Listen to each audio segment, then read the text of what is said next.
A Kundalini experience can range from a stirring which most of us will feel throughout the courses of our lives.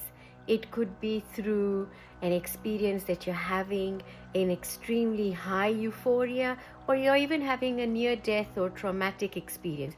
You can experience a stirring. A stirring can move on to a fully blown awakened Kundalini. And for Kundalini, it has only one purpose, and that is for Kundalini to rise.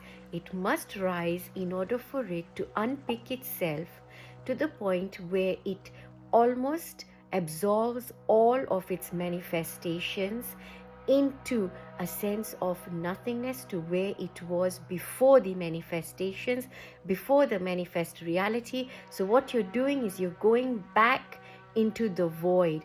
And that is what the Kundalini does, and that is what it means when Shakti starts to make her ascent towards Shiva. And as she makes the ascent towards Shiva and they merge, they come into a place of nothingness, into the void, which is the Sahasrara, which is above the Sahasrara. So the Kundalini will not always rise. You can have an awakening, but the Kundalini will only rise through the Sushumna channel, through your middle axis, the Meru Danda, which we say is the axis through which everything is being supported by that axis. So that is the axis of everything that is manifest. Everything that is manifest, it absorbs itself. It goes back to source, so that the manifestation now goes back to where it came back from. And that is what happens when the Kundalini starts to uncoil itself.